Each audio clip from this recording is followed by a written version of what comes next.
The holiday season can be a magical time of year, for some people. But for anyone not feeling the holiday spirit this season, or anyone who needs a break from watching Ralphie shoot his eye out for the 100th time, this list exists for you.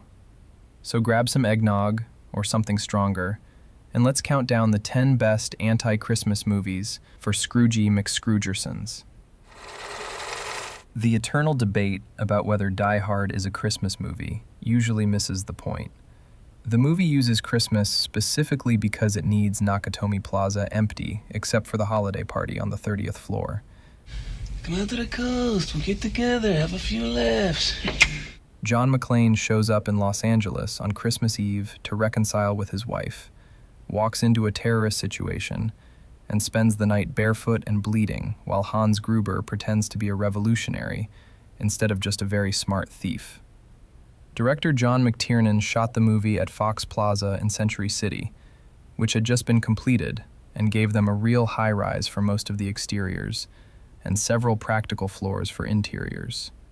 It has Christmas music, decorations, and constant references to the holiday, but none of it feels sentimental. It's just the date on the calendar when everything went wrong.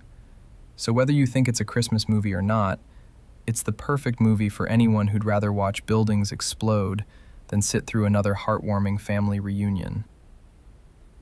Silent Night, Deadly Night hit theaters on November 9th, 1984, and within 6 days the studio had pulled every TV advertisement. Thanksgiving arrived, and the film had been yanked from theaters entirely, which meant the total theatrical run lasted about 2 weeks. The advertising campaign created the problem by showing Santa Claus going down a chimney with an axe, and these commercials aired during family programming. I don't bring toys to naughty children. I punish them severely. He sure knows how to handle kids. He's great, isn't he? Parents across the country reported their children becoming terrified of Santa Claus, and that's when the protests began. Mickey Rooney wrote a public letter calling the filmmakers scum who should be run out of town. And then, in a beautiful irony, later appeared in Silent Night, Deadly Night 5, playing a villainous toy maker in a Santa suit. $2.5 million at the box office on a $750,000 budget, and that happened in just 10 days before the film disappeared. VHS turned it into a hit. Rotten Tomatoes now shows a 53% score, and the film has developed a cult following for its surprisingly thoughtful exploration of childhood trauma. Terry Zwigoff directed Billy Bob Thornton in a performance so mean-spirited and genuinely unpleasant that it somehow loops back around to being the most honest Christmas film ever made. Thornton plays Willie Stokes, a department store Santa who drinks, swears at children, and uses the job as cover to rob malls with his partner Marcus, a dwarf played by Tony Cox. The Weinstein Company kept interfering during production, demanding reshoots to make Willie more likable, which Zwigoff and Thornton fought against at every turn. Willie isn't a lovable grump who learns the meaning of Christmas. He's a genuine mess who stays a mess and only does one halfway decent thing because a kid won't stop following him. Pants are awful baggy. You got anything in there? Yeah, my dick. You want to see it? Thornton reportedly stayed in character between takes to maintain Willie's hostility, which made him extremely unpleasant to be around, but kept the performance sharp. The Christmas setting here is purely cynical. It's the time of year when people are most desperate to believe in something good, which makes them easy marks for someone like Willie. The movie doesn't redeem him. Make a move and stick with it, would you? King me. It just lets him survive another December. That might be the most accurate Christmas message of all. Bob Clark directed this slasher 3 years before he made A Christmas Story, which remains one of the strangest double features in movie history. Black Christmas follows a sorority house during winter break, where an anonymous caller keeps phoning with increasingly disturbing threats before bodies start piling up. The film created most of the slasher rules that Halloween would make famous 4 years later. The killer's POV shots, the final girl, the calls coming from inside the house. But it never got the same recognition because it didn't have a franchise behind it. But it's genuinely terrifying. There's no explanation, no backstory, No rationalization for the violence. Just someone in the attic during Christmas making phone calls that sound like fever nightmares. The Christmas setting makes the violence feel even more transgressive, and Clark knew exactly what he was doing by setting murder in the middle of the season's supposed innocence. Screenwriter Shane Black has built an entire career on setting movies during Christmas without actually making them about Christmas, and Lethal Weapon might be his purest example. Martin Riggs contemplates eating his gun while Jingle Bell Rock plays somewhere in the background, and Roger Murtaugh just wants to survive until retirement without his new partner getting them both killed. Director Richard Donner shot the movie during a Los Angeles summer, which meant the crew had to truck in fake snow and dress palm trees with lights while sweating through 90-degree heat. The Christmas elements aren't there for warmth or nostalgia. They're there to highlight how broken Riggs actually is.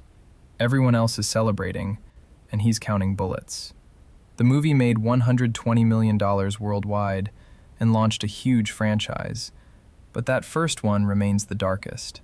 Mel Gibson's performance as a man barely holding on to sanity feels genuinely dangerous in a way the sequels never quite recaptured. The script keeps the action moving while never letting you forget that Riggs might not make it to New Year's. Stanley Kubrick's final film takes place across several December nights in New York City, where Christmas decorations illuminate one of the coldest marriages ever put on screen.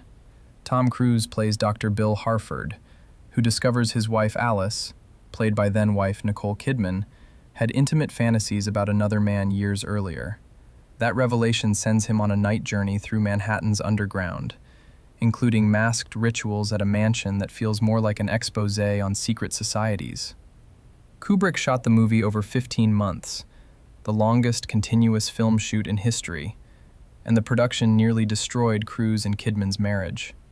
Every scene has lights, decorations, and holiday imagery, but it's cold and distant, like the city's joy is happening somewhere else. The film opened in July 1999, 5 months after Kubrick died during post-production, and critics and audiences were divided. It made $162 million worldwide, but was considered a disappointment, given the hype and budget. Over time, it's been reevaluated as one of Kubrick's better films, a story about how little we actually know the people we sleep next to. Joe Dante's movie exists in a weird space where it's technically a family movie, but also features creatures melting in microwaves and multiplying through malicious reproduction. Steven Spielberg produced it through Amblin Entertainment, thinking he was making a fun creature feature for kids. Then Dante delivered something that got parents writing complaint letters about the PG rating and helped create the PG-13 system the following year. The movie cost $11 million and made $153 million domestic, which meant Warner Brothers couldn't complain too much about the controversy. Billy Peltzer gets a Mogwai as a Christmas present, breaks all 3 rules for keeping it safe, and watches his small town get overrun by monsters who trash a bar, attack a movie theater, and generally turn Norman Rockwell Americana into a horror show. The Christmas setting isn't accidental. Dante wanted to corrupt the most wholesome imagery he could find, so he filled the film with decorated trees, carol singers, and shopping mall Santas, then let the Gremlins destroy all of it. Sounds like joyful holiday fun. Shane Black shows up again with a movie that takes Christmas in Los Angeles and uses it as backdrop for a noir that constantly breaks its own fourth wall. Robert Downey Jr. plays Harry Lockhart, a small-time thief who stumbles into an acting audition while running from cops, lands a Hollywood gig, and gets thrown into a real murder case during the holiday party circuit. Val Kilmer plays Gay Perry, a private detective who trains Harry and delivers some of the sharpest dialogue Black ever wrote. The movie bombed when it opened, earning just $15 million on a $15 million budget, mostly because Warner Brothers had no idea how to market it. But it became the movie that relaunched Downey's career right before Iron Man. The Christmas setting here is genuinely hostile to the characters. Hollywood parties filled with fake cheer, decorations that feel more threatening than festive, and a murder mystery that twists through the industry's ugliest corners. Richard Donner directed Bill Murray in a modernized take on A Christmas Carol that gave Murray one of his meanest, most cynical roles. He plays Frank Cross, a a television executive producing a live Christmas Eve spectacular while treating everyone around him like disposable assets. The production became notorious for how much Murray and Donner clashed on set. Murray wanted darker comedy. Donner wanted something more crowd-pleasing. The result is a movie that feels genuinely uncomfortable in places, like it can't decide if it wants to be a feel-good redemption story or a satire about corporate cruelty. Carol Kane shows up as the ghost of Christmas Present and beats the hell out of Murray with a toaster, which pretty much sums up the movie's approach to sentimentality. It's found a bigger audience over the years because it's one of the few Christmas movies willing to acknowledge that the holiday makes some people feel worse, not better. Murray's performance captures that bitterness so well that even when the movie forces him toward redemption, you can see him fighting it the whole way. Tim Burton took Warner Brothers' money and made a Christmas movie about a deformed man living in sewers, a corrupt businessman running for mayor, and Catwoman licking Batman's face while Gotham City rots under holiday lights. The movie opens with parents throwing their baby into a sewer on Christmas Eve, which sets the tone for everything that follows. Danny DeVito's Penguin is genuinely grotesque, biting off someone's nose and making crude jokes about Catwoman. Michelle Pfeiffer's Selena Kyle gets thrown out a window by Christopher Walken and comes back as something between a superhero and a mental breakdown. The Christmas decorations throughout Gotham feel oppressive rather than festive, all cold blues and shadows with occasional red lights that look more like warnings. Burton left the franchise after this, and it went in a much more commercial direction. But Batman Returns remains his most personal blockbuster, a Christmas movie where everyone's miserable and nobody gets saved.